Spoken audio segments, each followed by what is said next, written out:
बढ़ेंगे question number 5। Question number 5 देखिएगा, आसान सा क्वेश्चन बट बहुत बार पूछा जा चुका है, इंपॉर्टेंट क्वेश्चन है। Jean Piaget's ideas on language and thought, यानी विचार पहले आया कि भाषा और विचार के बारे में पियाजे के जो विचार हैं, which of the following statement is true, उसके बारे में कौन सी बात सही है। भाषा एवं चिंतन के संदर्भ में जीन पियाजे के अनुसार कौन सा कथन सही होगा। तो हमने ये बात टीएल से याद रख सकते हो आप, टीचिंग लर्निंग मटेरियल होते होंगे ना, जब आप बीएड डीएलएड बीटीसी जो भी आपने किया होगा तो टीएलएम्स होते थे, टीचिंग लर्निंग मटेरियल, उससे आप टीएल याद रखोगे।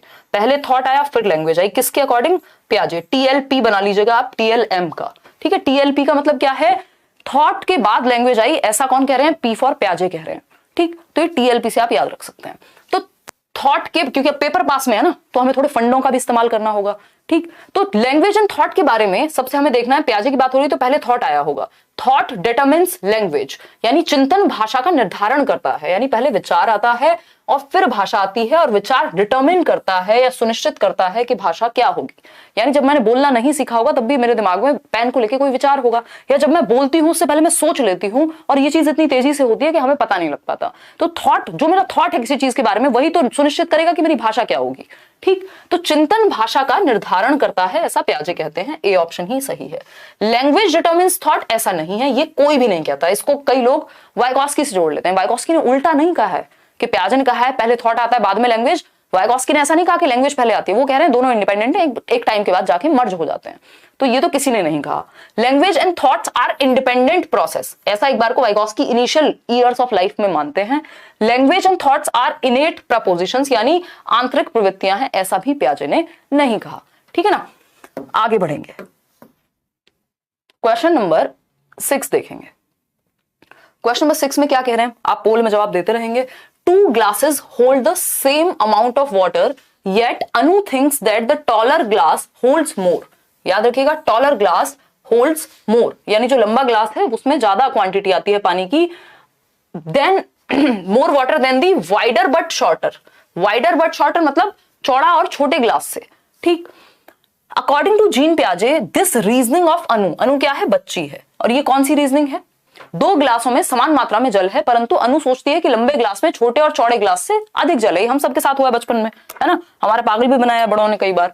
भाई एक ये ग्लास है जो कि लंबा है बट पतला है, टॉलर है, ठीक, लेकिन दूसरा ग्लास है जो कि वाइड है, लेकिन हो सकता है क्वांटिटी इसमें ज्यादा है, लेकिन इसकी शेप की वजह से अनु का ध्यान कहां है कि भैया ये जो लंबे वाला ग्लास है इसमें क्वांटिटी ज्यादा आएगी, है ना। ऐसा होता है ना, कई बार बाहर हम लोग चाय वाय पीने जाते हैं कई बार, तो वो आजकल ग्लासेस का ऐसा चलन है कि वो पतले और छोटे ग्लास होते हैं, और जो नॉर्मल कप होता है उसमें क्वांटिटी दिखने में छोटा होगा बट उसमें क्वांटिटी ज्यादा होगी, ठीक। तो ये हम कहेंगे हमारी साइकोलॉजी से खेल रहे हैं, वो लग रहा है हम अभी तक हमारा सेंट्रेशन का गुण ही नहीं गया। कंजर्वेशन की कहानी है ये, कि अनु को लग रहा है कि भैया शेप और साइज पे फोकस है, अनु का जो फोकस है वो शेप और साइज पे है कि भैया इसकी शेप, ये टॉल दिख रहा है तो यही लंबा है, जबकि क्वांटिटी का खेल इसमें ज्यादा हो सकता है, ठीक। तो इसका मतलब क्या हुआ, कंजर्वेशन की कमी है अभी बच्चे में। लेकिन पूछा क्या है ये तो देख लीजिए सर। कंजर्वेशन जो लोग आंसर कर रहे हैं, देखिए सीरिएशन होगा नहीं, क्योंकि ये सीरीज में लगाना होता है, जैसे असेंडिंग डिसेंडिंग ऑर्डर जिसको हम कहते थे, अपवर्ती और अनुवर्ती क्रम जो भी था। मैचुरेशन का यहाँ कोई रोल नहीं है, परिपक्वता का। बात हो रही है कि बच्ची को ऐसा लगता है कि बड़े ग्लास यानी टॉलर, जिसकी हाइट ज्यादा है उसमें ज्यादा क्वांटिटी आएगी पानी की, और जो चौड़ा है बट छोटा ग्लास है उसमें कम आएगी। तो ये जो रीजनिंग है ये सेंट्रेशन का गुण है, इसका जो आधार है वो सेंट्रेशन है। कंजर्वेशन, ये लैक ऑफ कंजर्वेशन है, कंजर्वेशन इसको नहीं कहेंगे। कंजर्वेशन यानी संरक्षण अगर अचीव हो चुका होता तो ये बात ही नहीं कहती अनु, फिर तो उसको समझ आ जाता भाई कोई फर्क नहीं पड़ता, शेप और साइज के चेंज होने से क्वांटिटी तो सेम रहेगी, चाहे आप 100 ml पानी इसमें रखो बॉटल में रखो, बराबर ही रहेगा। कंजर्वेशन अगर आ जाता तो उसमें इतनी समझ आ जाती। तो कंजर्वेशन अभी आया नहीं है, संरक्षण अभी आया नहीं है, तो ये लैक ऑफ कंजर्वेशन होता तो फिर भी सोच लेते। कंजर्वेशन नहीं है, है ना, संरक्षण नहीं है, ये सेंट्रेशन है, केंद्रीयता है। और ये सेंट्रेशन की वजह से कंजर्वेशन की कमी होती है। लैक ऑफ कंजर्वेशन किसकी वजह से, सेंट्रेशन का गुण है। जिस दिन पोल अलग चल रहा है, शौर्य ध्यान से नहीं दे पा रहे हो पोल, वहां देख लेना यहाँ कौन सा क्वेश्चन चल रहा है उस हिसाब से पोल लगा। क्यों इतनी क्या जल्दी है, जब तक देखो कोई बात नहीं। अभी एक्चुअली हमारे यहाँ लॉगिन का थोड़ी सी समस्या है और शौर्य बहुत दिनों बाद आया है, मैनेज कर लीजिए। देखिएगा अगर हम बात करें सेंट्रेशन की, तो सेंट्रेशन का क्या मतलब है, सेंट्रेशन का मतलब है आपका पूरा फोकस, पूरा सेंटर ऑफ अटेंशन किसी एक गुण पे है किसी चीज की।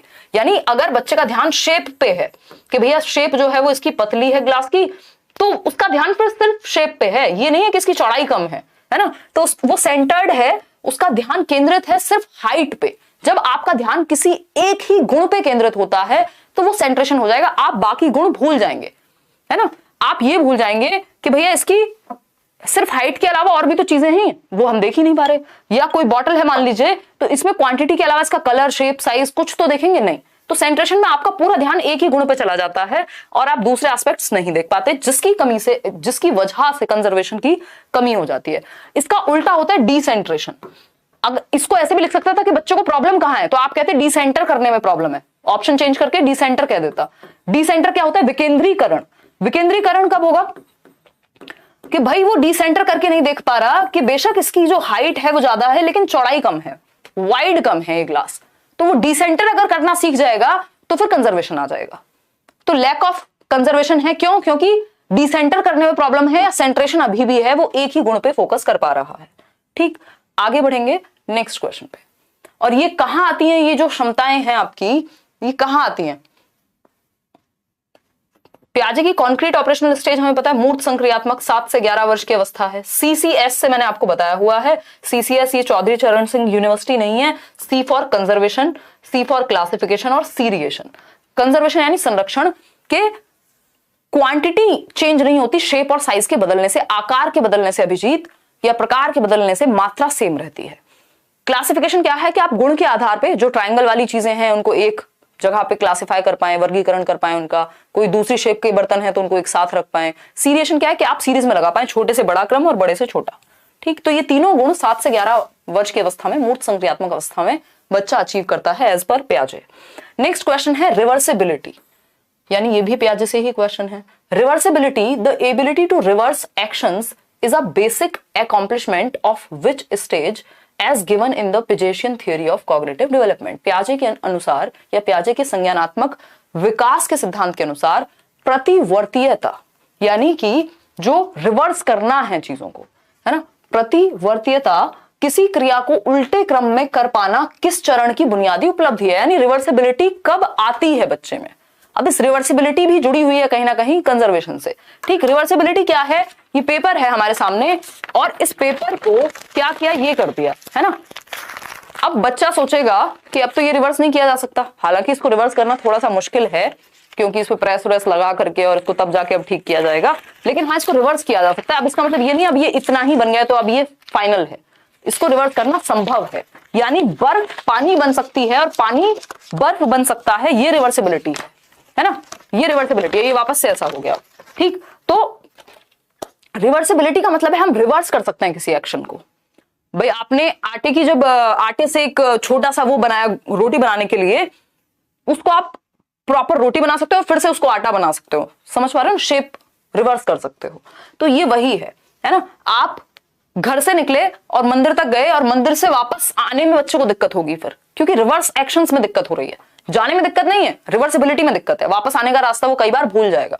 तो जब ये रिवर्सिबिलिटी आ जाती है कि भैया बर्फ पानी बन सकती है और पानी बर्फ बन सकता है, तो उस स्टेज को हम कहते हैं कॉन्क्रीट ऑपरेशनल मूर्त संक्रियात्मक अवस्था। 7 से 11 वर्ष वो समझ जाएगा कि भैया रिवर्सिबिलिटी संभव है। ठीक है, कोई दिक्कत, कोई परेशानी